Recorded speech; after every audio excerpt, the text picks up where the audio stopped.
Okay, welcome everybody. Welcome everyone to BLG's 2020 Automotive Industry webinar, Steering Through the Curve and Beyond. Thank you all for joining us today. My name is Bob Love. I'm a partner at Borden Ladner Gervais and head up the firm's automotive sector, servicing the auto industry for all their legal needs. On behalf of BLG, we are excited to present today's webinar, Steering Through the Curve and Beyond. The global pandemic has hit many industries, but the auto industry has been particularly hard hit, starting with a complete shutdown and now some sputtering restarts and hoping the engine won't stall. Since the auto industry is so critical to Canada's, and in particular Ontario's, economy, it is important for us to understand not only what has happened and what is happening now, but what the future might hold. This is a hot topic. Tuesday this week, AVIN, the Autonomous Vehicle Innovation Network, released a special report on the auto sector and the pandemic. If you want to really understand what has happened, what is happening, and the best guess as to what might happen down the road, there are three people you would want to speak to, and we are thrilled to have all three of them here today on our panel. From the auto parts perspective, we have Flavio Volpe. Flavio is the president of the Automotive Parts Manufacturers Association, the APMA, Canada's national association representing OEM producers of parts, equipment, tools, supplies, and services for the worldwide automotive industry. We also have the OEM perspective from David Adams. David is the president and CEO of Global Automakers of Canada, and David's in a unique position of having 30 years experience in the Canadian automotive industry and having represented in a senior executive role both of Canada's leading automotive industry associations. And finally, to understand the numbers and provide insights from the consumer perspective, we have Dennis DeRosier of DeRosier Automotive Consultants. In November 2019, Dennis had his 50th anniversary since publishing his first study on the automotive sector in Canada. Since starting his consulting company in 1985, Dennis has become literally the go-to guy for interpretive insights into North American automotive industry and is considered by industry as one of North America's leading analysts. We are going to divide this webinar into two segments. The first is looking at what has happened to date since the pandemic hit and where we are now. The second segment is looking into the crystal ball and trying to predict what is in store as we try to negotiate this sharp curve in the road. So without further introduction, let's get to our panelists. And the first question is dealing with the present circumstances. And the auto industry is no stranger to disruptions. The question is this disruption caused by this pandemic different than all the rest? And if so, how? And why don't we start with the on the parts side and have Flavio kick off. And Flavio, if you wish, you can talk a little bit about the APMA and then respond to that question of whether this disruption is different than the others, and if so, how? Sure. Thank you for the question, and thank you for having me. Always a pleasure to speak to BLG and to your community, and to talk about my favorite subject, calamity. The APMA, we represent 95% of independent parts production in Canada. The vast majority of our members are in Ontario, and this is different from everything else that we've seen in our at least the current generation. I don't go as far back as Dennis when I guess you were writing that first report when we were parting the Red Sea. But since then, 2001, 2008, 9, and 10, they're very, very tough slowdowns. Hundreds of auto parts suppliers did not survive in Canada, or whether through closure or consolidation, the Great Recession. But in none of those circumstances, oil shocks, recessions of the early 80s, we never shut our plants. The industry shut down, period. plants sat idle, with the exception of those who converted to PPE production. But that's probably 2 or 3% of the entire capacity in the province. When you're idle, you've got to keep the lights on. When your accounts receivables carry you through those first 2 months, but you've got to burn through your own working capital to restart. The fragility of the business model, the absolute complete dependence on a sustainable return is unprecedented. And if this return stumbles, although it's been rather stable now, and I worry about where the COVID numbers are going in the U.S. South, if this return W's, we risk failure throughout the supply chain, ostensibly in the second and third tier, but there are a lot of tier ones that are burning through cash or burned through cash through the last few months that they'll not see.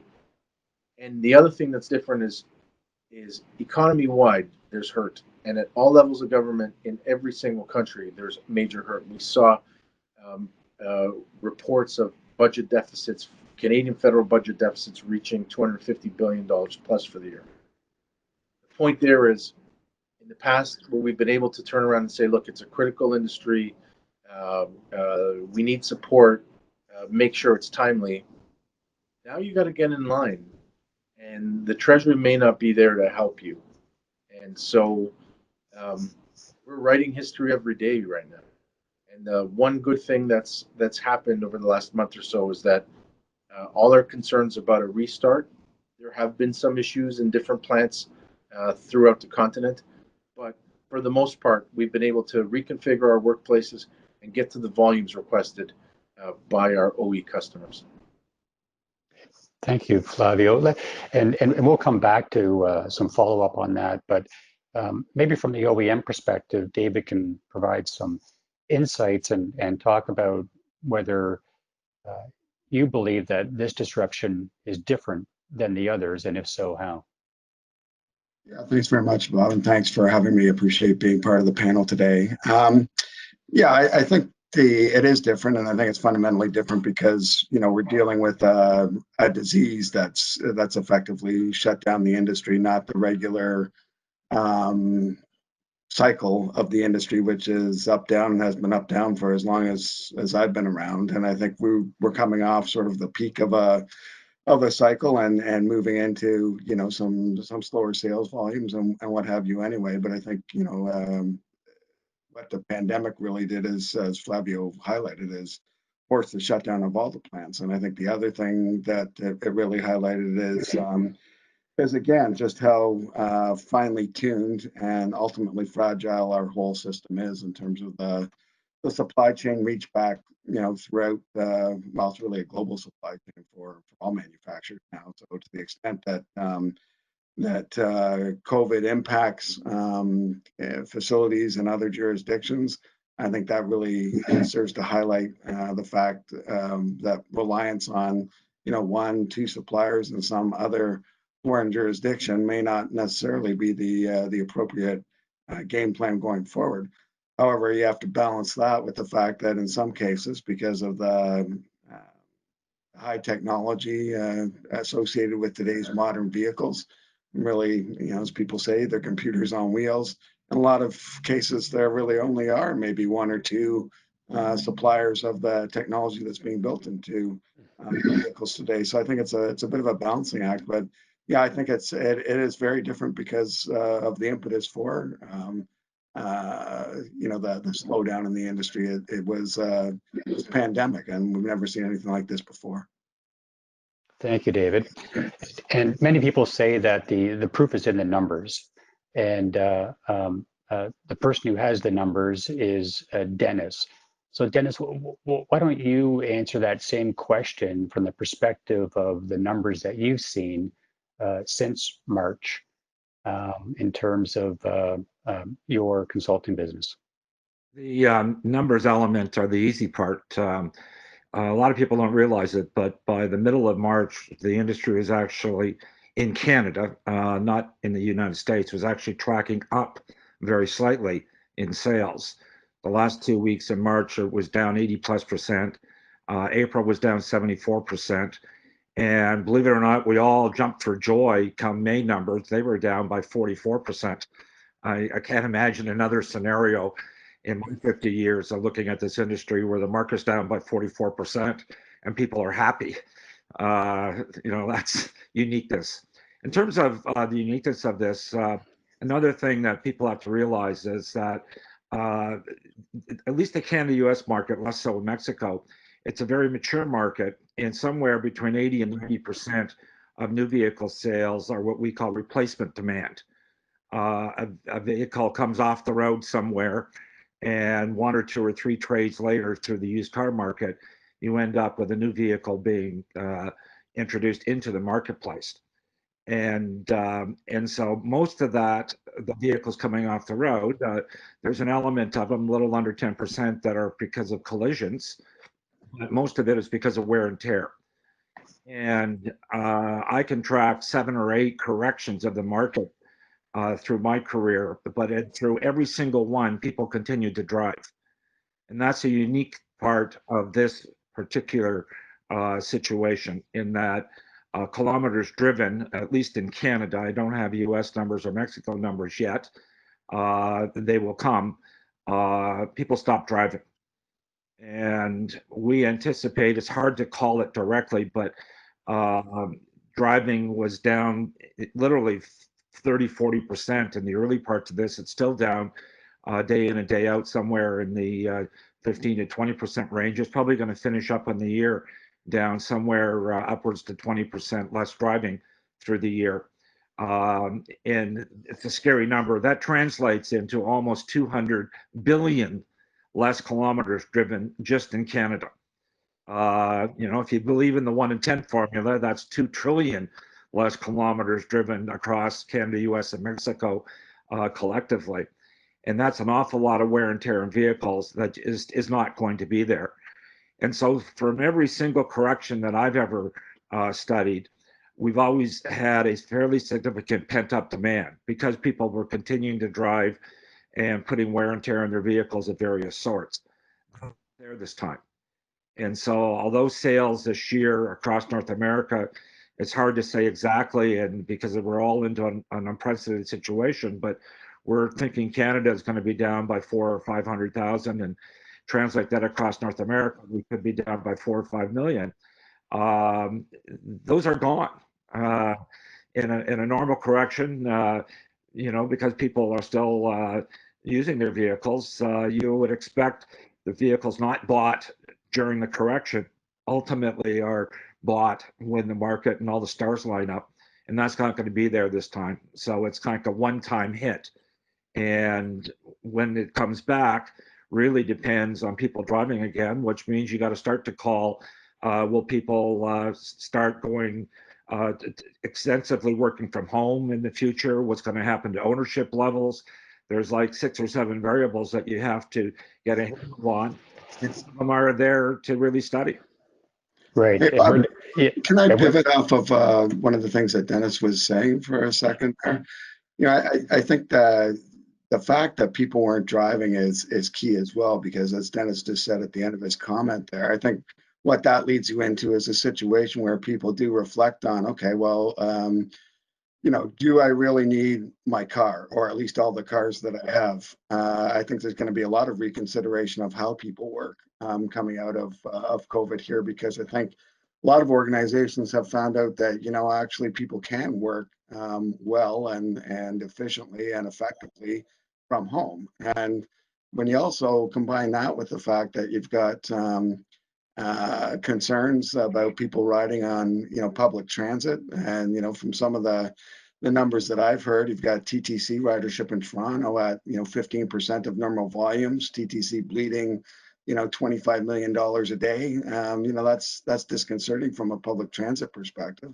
And the other thing that I've seen, so it's sort of a mixed blessing in a way. You've got people that are reconsidering whether they need all the cars that they have, but then I think you've got another cadre of people that some studies have suggested, some of the millennials that maybe would have never considered car ownership before, they're all of a sudden very concerned about their own personal hygiene and don't want to take Ubers and don't want to use Zip cars and don't want to take the TTC. So they're considering car ownership for the first time. So it's again, it's all just speak to the fact that we're in really sort of unprecedented times here. Yeah, thank you, David. And I'm definitely going to ask each of you to look into your own individual crystal balls and let us know what you think is going to happen. But you know, we talked about this is a global pandemic. So obviously the auto industry is critically important to Canada, in particular Ontario. How does the fact that this is a global pandemic, how does that fit into what we do here and what's going to happen in Canada? And Flavio, maybe from the parts manufacturing side, you can provide some insight on that. Sure. You know, for us, global means, for the most part, the U.S. So 75% of what we make ends up in the U.S. And so when we talk about how does this jurisdiction of Canada and Ontario help pull this out of market uncertainty? Any instruments, any levers that the government here pulls isn't going to affect the demand at the plants that I represent. The demand at the plants is going to be dictated by what happens in the U.S. And the U.S. market is headed for, I think, another tough second half of the year, just given where the pandemic is headed in the U.S. South. You know, David touched on a little bit about questions about reshoring. You know, does this, coupled with the USMCA, put us in a good position for reshoring? The fact of the matter is that a lot of what goes into a vehicle that doesn't come from Ontario comes exclusively from places that have the same problem. You know, if you're as vehicles get more connected, autonomous, bent to them, sensors, for example, which are critical to collecting the data to make the vehicles perform in a way that the customer would expect in those scenarios, comes exclusively from Asia. How the Asian countries, especially China, manages this is going to be critical, but there are no opportunities for reshoring here. The idea that Canada is going to somehow take advantage of new trade agreements that they've signed outside of North America, TPP, CETA, especially in this world, well, demand is dead everywhere we look. And so, you know, we get caught. Every developed market is having the same debate. Do we look at national protectionist, national market boosting strategies to bolster our local industry, or do we keep a global eye? The fact of the matter is that population in most of these countries are demanding a little bit of protectionism. You know, we saw that debate on personal protective equipment. You know, can you make it locally? If you do, you got to buy it locally. Fact for us is that there is, you know, Dennis knows these numbers better than anybody that I know, but there's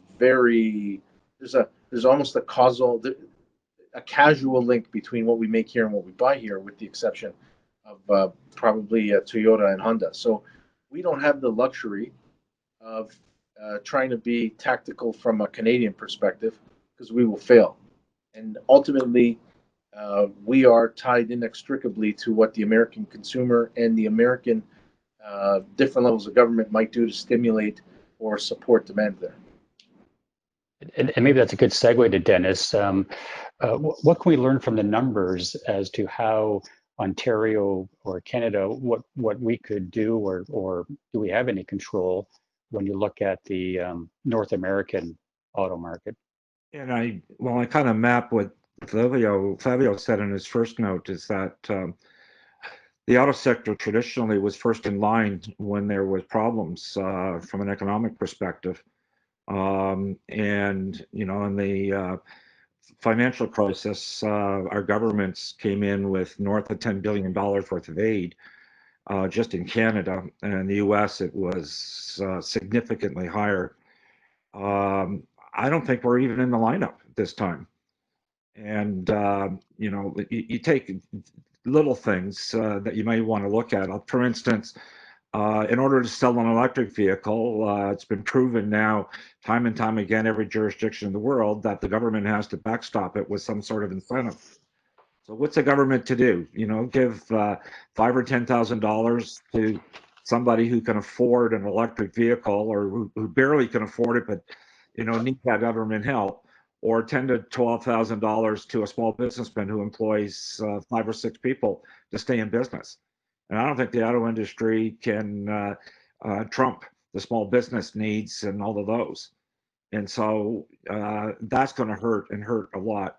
And the numbers, believe me, are huge. Yesterday, Italy announced a bailout for Fiat, and just as one company was just under $8 billion that they need just to get through it. That's just to pay their bills. That's not to do their research, design, development of their products and things like that.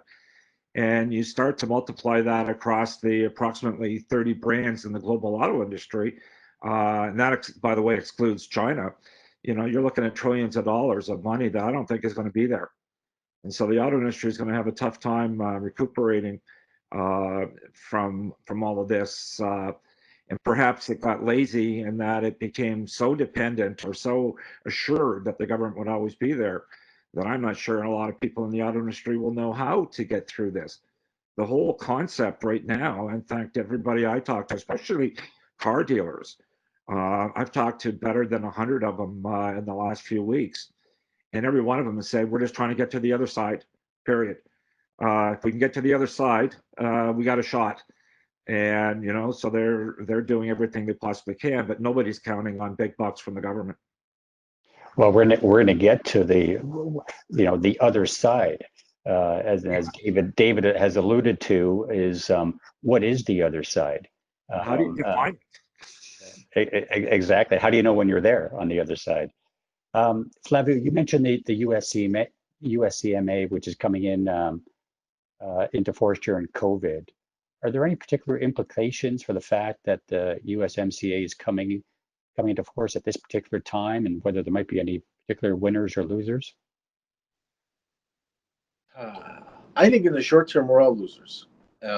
What the USMCA says on July 1st is we're switching to a new set of rules for automotive, new sourcing rules. So to qualify for a NAFTA, a tariff-free passage of your product in NAFTA, 29 parts categories had to make it to a 62.5% local content requirement. Now, about double the number at 75%.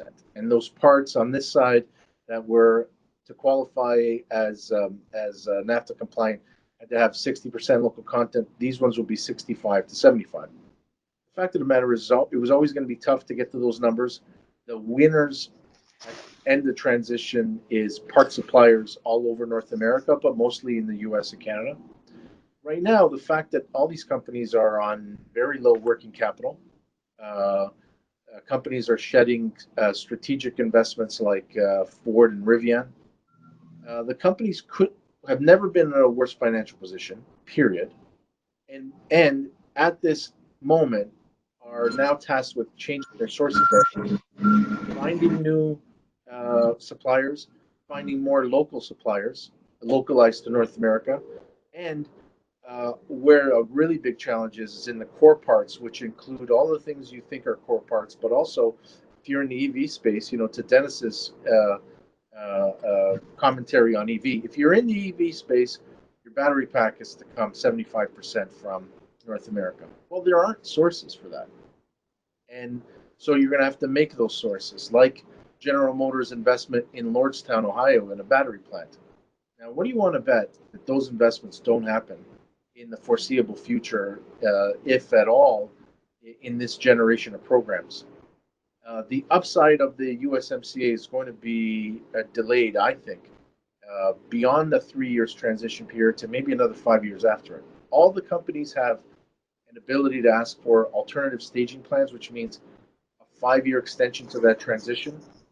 You're going to bet that companies that are in line, like Dennis has said, but 10th in line instead of first in line for recovery funds, are going to then use that pressure to push their transition plans to the front of the line. Hey, by the way, if I don't have money from you to get through to the other side, don't change the other side.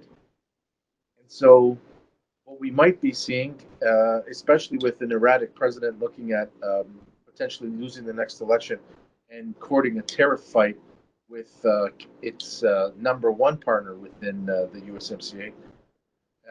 All of the, you had me on last year, and we talked about all of the benefits to the Canadian auto parts sector for the USMCA. I think that they are delayed, at least in the short term, if not at the midterm. I would mimic that view, identical kind of time frame with the meeting some of the lofty goals for introduction of alternate powertrains. Most of them were scheduled to come out in the next 2 to 5 years, and I just don't think there's the money there to develop them like there was being talked about. Company after company, I believe the University of Michigan added up all the announcements just for EVs for the next 3 to 5 years, and it was $100 and some odd billion worth of investment required to bring them forward. And again, company, is there a vehicle company anywhere in the world making money? I suspect most of them are losing billions. And where are they going to find the funds? The government's not going to be there to fund it. I suspect not anyway. I'd be hard pressed to take that view. They are going to have a hard time paying out the money. We're not looking at a quick recovery in the market. The market is getting better, but like I say, we celebrate down 44%. There's a lot of where the market is. Our own views on Canada is that we won't get back to that 2 million sales level until 2023. And so we're looking out 2 or 3 years before they start to see some big numbers flow through to the bottom line. And so I mimic Fabio's view, and he's talking specifically to the parts sector. Again, with EVs, you're looking for another 5-year extension, possibly more. And then what happens, and this is more in David's territory than mine and Fabio's, what happens to all of the government initiatives that would fine vehicle companies billions if they don't meet some of the requirements that are laid out under their climate change legislation, the fuel efficiency requirements and things like that. Companies were totally dependent on it. Will the government stick to their stick to it and enforce it? Sure. And maybe I can just pivot from that and comment on that whole aspect, because I think it's it's important, right, that one aspect is certainly companies having the wherewithal to continue their product development plans with alternative propulsion technology, but then the other side that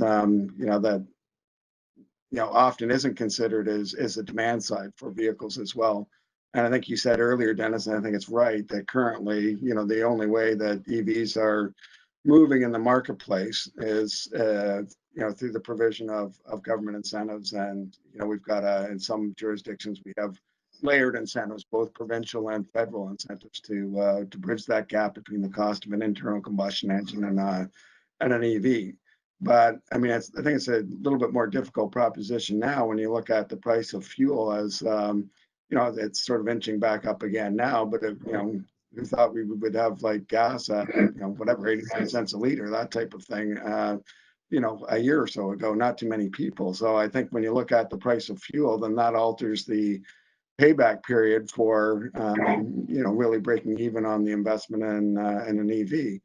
I think the other challenge too is that, as you say, when you've got certain provincial governments, and I think our federal government is quite interested in moving light duty vehicle sector more into an electrified space, but all that requires some investment, not only in incentives, I suppose, but also in ensuring that the infrastructure is there, not only for charging stations, but also, hydrogen fueling stations as well, because I think hydrogen is a viable option, maybe not for the light duty vehicle sector, but certainly for the heavy duty vehicle sector moving forward. So, you're trying to keep all these balls up in the air, dealing with COVID and also trying to deal with the requirements under emissions legislation as well. And, we look down again south of the border and we look at what the president has recently done in his final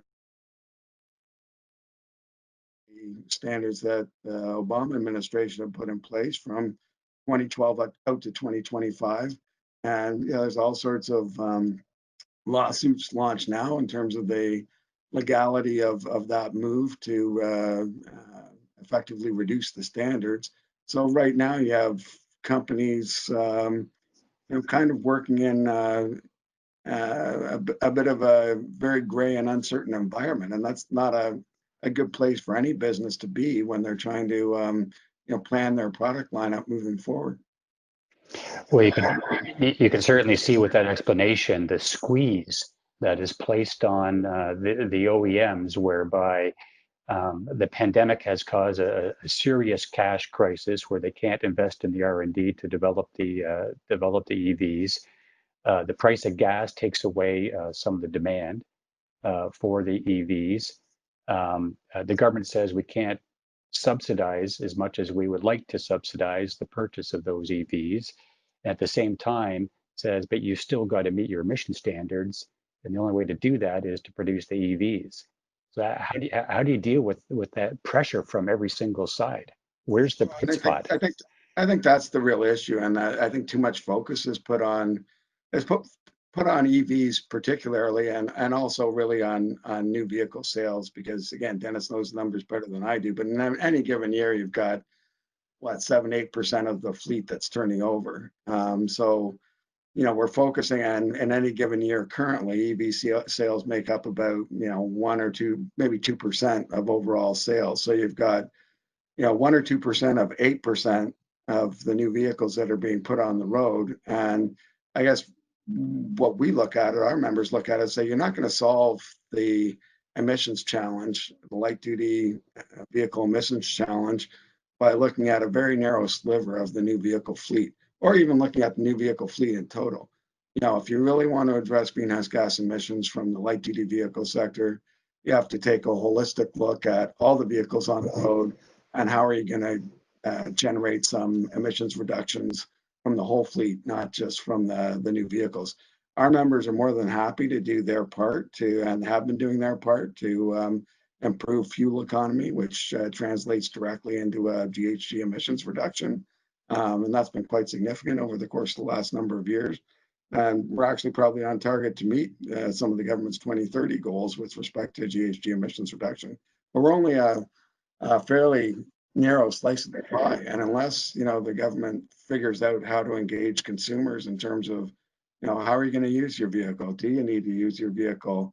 And put in place other measures on consumers, not vehicle manufacturers necessarily, to drive some of that change, then we're just not going to get there. And, putting more and more measures and regulation on the new vehicle sector is, okay, but we're not going to solve the problem. And I think that's the challenge that we have when we have discussions with government, is that they seem to think that this problem can be solved, GHG emissions reductions can be solved just with the new vehicle sector alone. Thank you, David. And for those viewers who haven't figured out and want to see Brady Bunch, you should be able to change in the top right-hand corner. There should be a tab there where you can change the tile view and see everybody on your screen if you wish to do that. So before we move to the future, let's take just a quick current snapshot of where we are now and what are the greatest challenges right now. Not in the future, but right now, in terms of where we are, how much is really open, where we are in production, and what are the greatest challenges. For Flavio, with the parts side. Sure. It was the challenge over the last month or so has been different OE customers have come online at different times and with differing volumes. And, it's 2020 and not 1990. And if you're a successful parts enterprise, you've got several customers, and you might be tier 2 on some and tier 1 on the others. And so it was the production restart, the production timing and coordination down the supply chain to your subcomponent suppliers and to your material suppliers. we're seeing some OE customers move very quickly to 100% volume demands, which in some cases has confused some supplier operational predictions. It is the challenge operationally beyond that is to stay on top of the pandemic. And especially if you're operating in the US South right now, what are you doing for a COVID conscious workplace? You can't afford to shut down even for a day. And so how much are you investing in advance to the layout of the facility and to the protocols involved with how you quarantine a positive? Can you get the right PPEs? Do you have the right labor relations? It's unprecedented, although not terribly complicated. What you can't afford to do is to lose your focus, and you've got to, for a lot of our members, what we're talking about is keep an eye on if you're supplying BMW, and you look at what's happening in North Carolina, then you've got to be as vigilant now with regards to the disease as you might have been 3 months ago if you were supplying Ford out of Michigan. And so if you've got corporate resources that you can move between plants, that's where your focus is going to go. It's an extra chess game on top of the chess game that you normally play. So you mentioned that some of your part suppliers are at 100%. So we've heard that, Dennis talks about it being down 40%. We're worried about the demand. Why all this production? That's a question best put to David and his customers or his members. Certainly, no parts supplier is going to complain about 100% demand, but I think some of that is a mitigation strategy. Look, let's get as much as we can going, because in regional parts of the U.S. we may need to shut down. And also, it's Bob, it's also a great little indicator of how untied Canadian parts supply, parts production is to Canadian market demand. Dennis is talking about Canadian market demand being down 74 and 44% and ending the year off down by 400,000 units.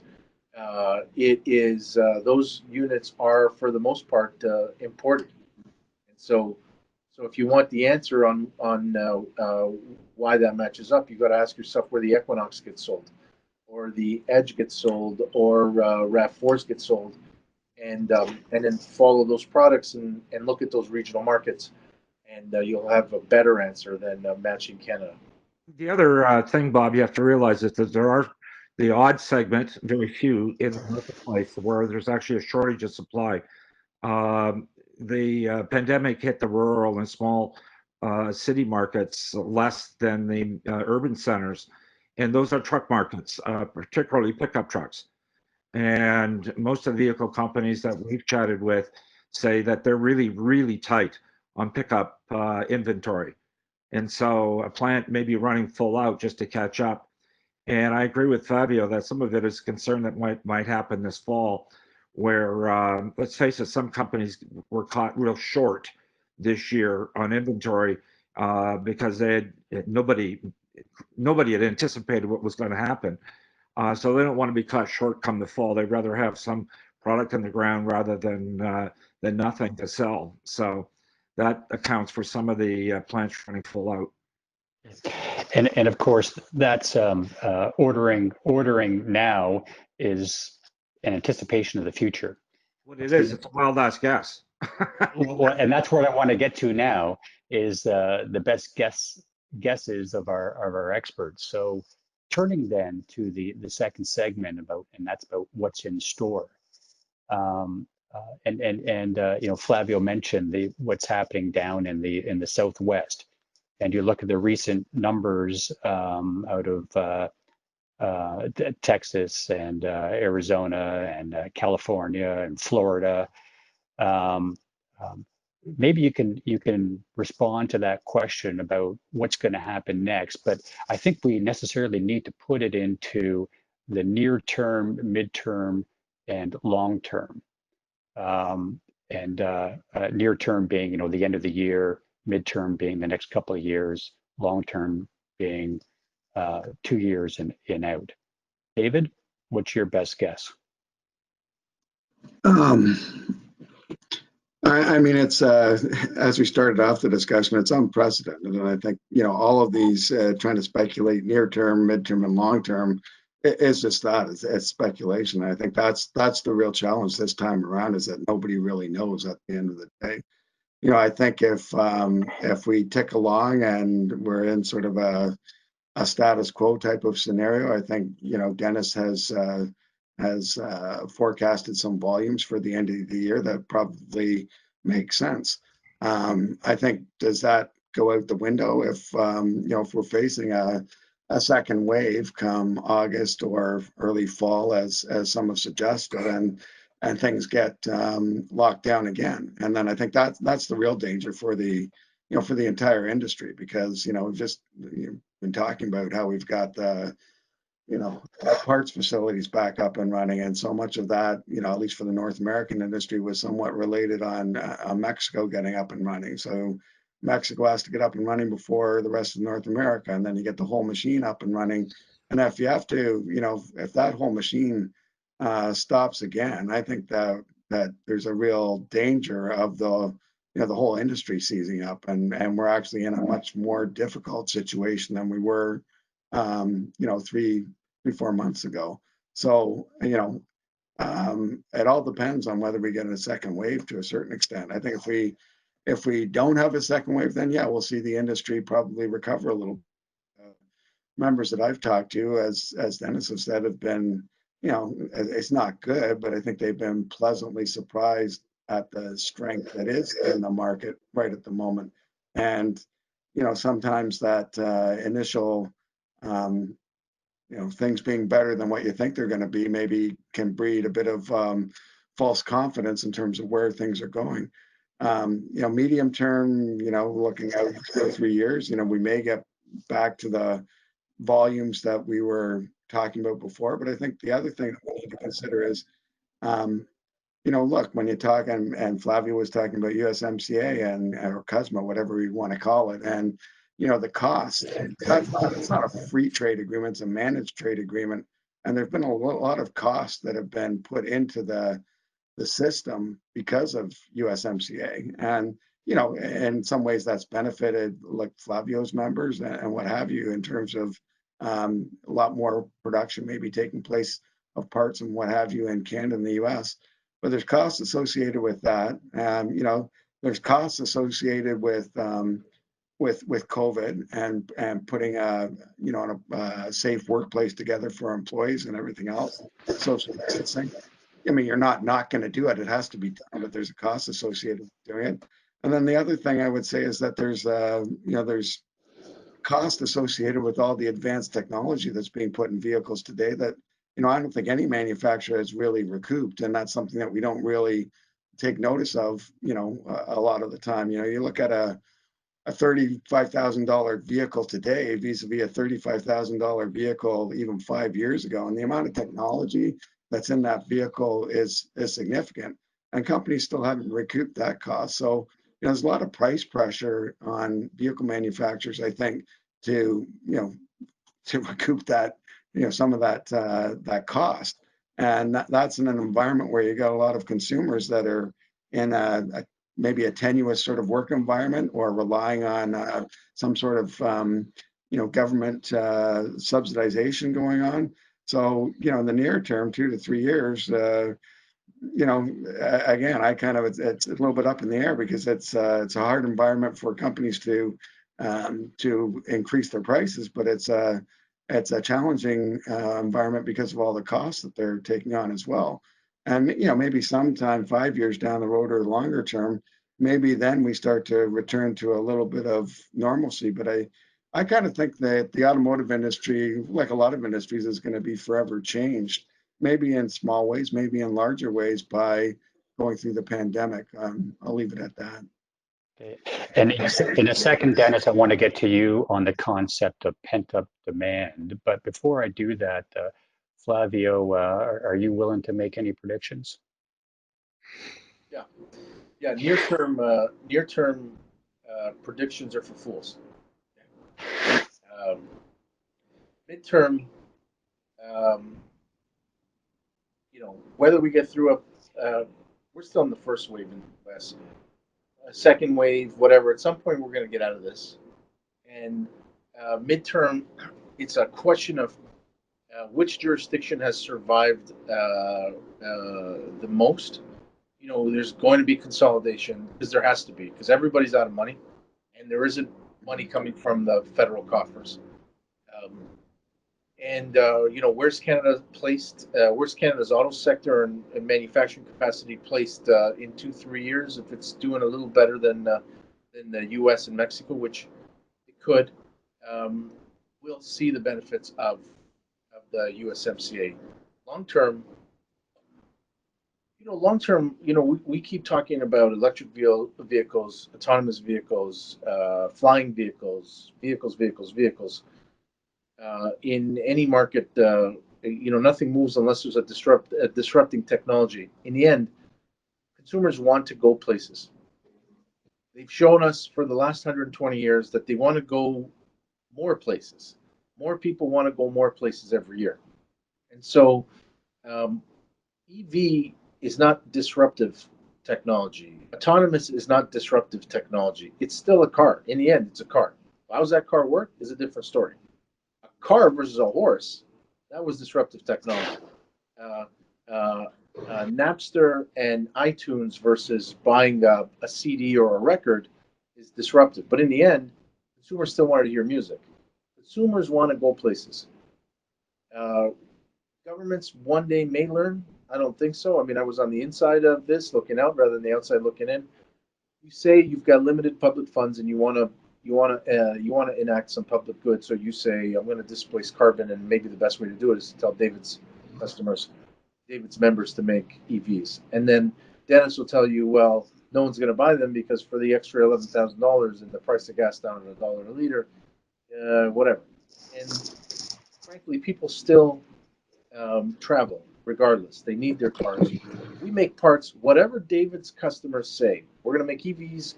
Those cars are going to be connected. They're going to run on vegetable oil. It doesn't matter. They still need every part that we have. We're happy to serve that market. The fact of the matter is that governments have not been able to affect change in the way consumers' demand for mobility. Governments have not been able to affect a change either through investment, either with the carrot or the stick, to change the pro forma on alternative fuels. And I'm a car guy. I'm a performance enthusiast. If we all drove electric vehicles, they'd all be faster than the internal combustion ones I spend money on. But it's just not. It's not that easy. And I'm saying all of that because this pandemic has absolutely destroyed any government's ability to plan out in the future on return on investment. And the fact of the matter is, we're all going to have to pay back this $256 billion at some point, and it isn't going to be through fancy automotive strategies. The next 6 months, if we get a second wave, I'm going to be representing a lot less members next year. That's a dire prediction. I like Flavio's approach in terms of looking out short, medium, and long term of calling what happens, the scientific approach or what the scientists do about the pandemic itself.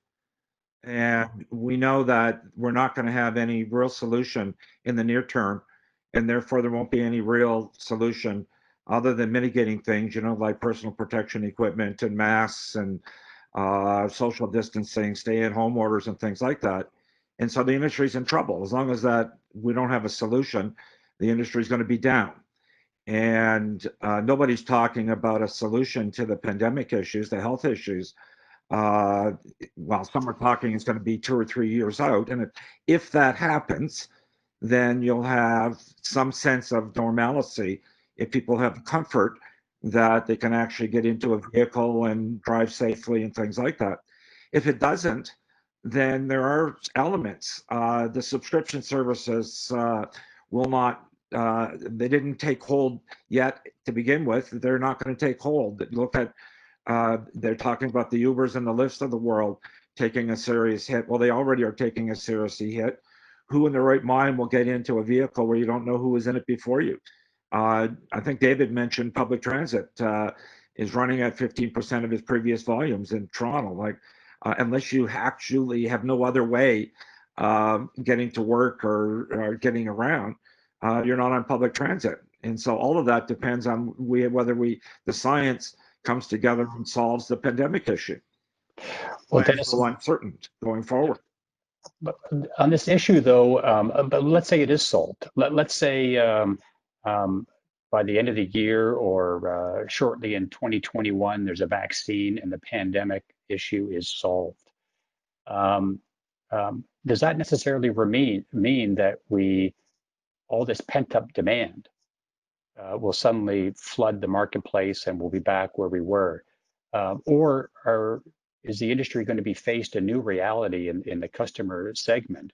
Whereas David alluded to earlier, maybe you don't need 3 cars, you only need 2, or if you had 2, you only need 1. Or you're living, you no longer commute to work anymore because you're remotely working and don't need that car.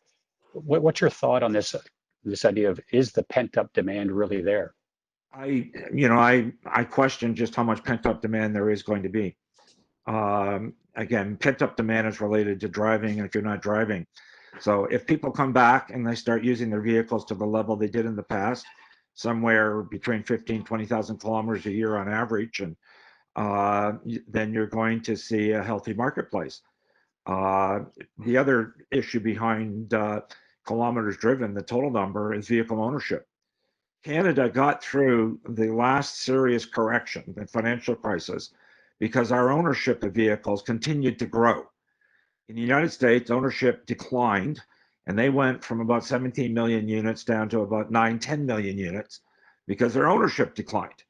Our ownership continued to grow, and so even though there was a financial crisis out there, we went from about 1.5 million units down to about 3.5 million units. It was barely touched Canada because people embraced personal use transportation for a variety of reasons, the amount of new product, the convenience of it, et cetera, et cetera, et cetera. And those are the kinds of variables that you need to predict to find out where it's going. Many of the dealers I talk to are in small cities, and every one of them are telling me that their real estate markets are hot. And the reason that they're hot is because there's a de-urbanization going on.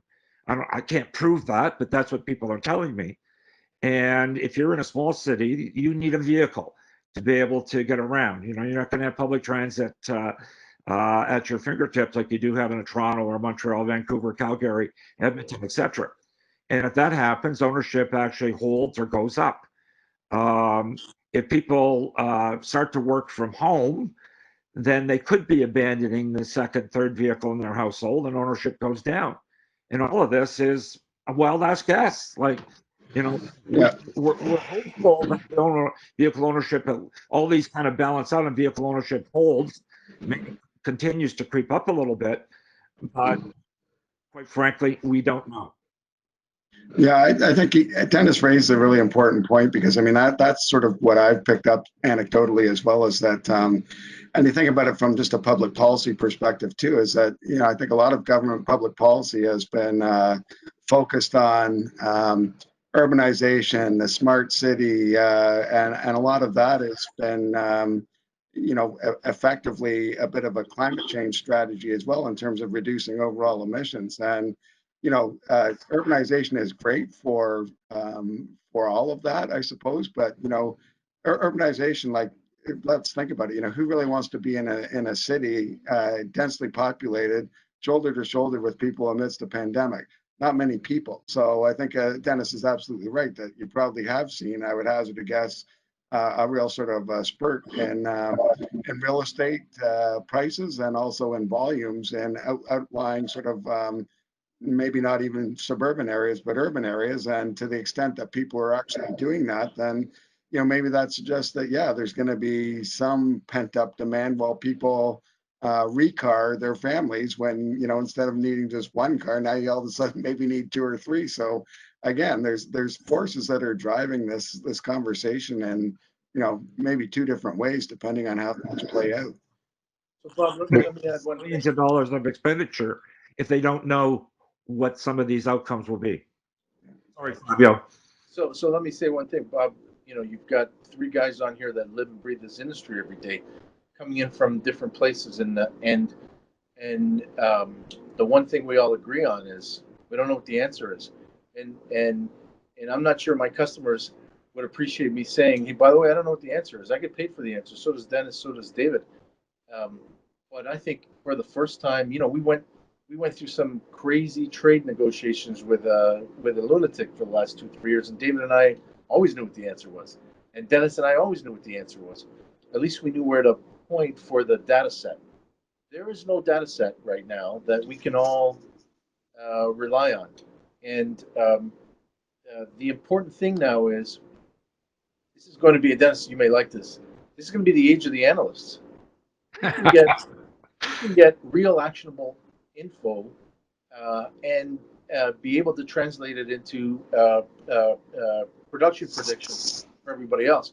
How does the Texas market, how does the various stages of dealing with this first wave of the pandemic in specific markets like Houston and Dallas-Fort Worth affect the production of parts at a Martin Rea or a Linamar plant in Ontario and Michigan? The more information that we can get right now, the more we can mitigate. In the past, we've said, what information do I need? When David's customers want parts, I send them. You want more? Please, we'll send more. Happy to do it. Now I got to be able to predict which one of David's customers, David's members, are going to be in trouble, and I'm going to have to rely on Dennis to tell me where those BMWs get sold.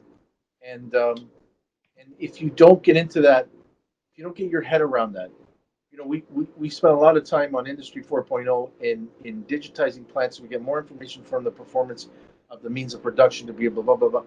Whatever. We have to take the exact same approach now to how the customer will behave in different micro markets. And if you're not listening to Dennis or a Dennis or a bunch of Dennises, then you're going to be the one that doesn't make it, because you're going to be that one who comes up a month or 3 months short to the other side. Okay. Well, thank you. And we just hit our 1 hour mark, and obviously that tells me we should have allowed more time for this discussion, and maybe particularly this panel to get through everything. We didn't touch upon how this might affect the research and development of autonomous vehicle technology.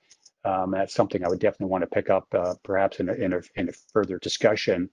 And maybe once, since short-term predictions are for fools, what we can do is wait 6 months and then talk about the past 6 months with a bit more predictability. So I wish to take this opportunity to thank everyone for joining us today and listening to our fabulous speakers.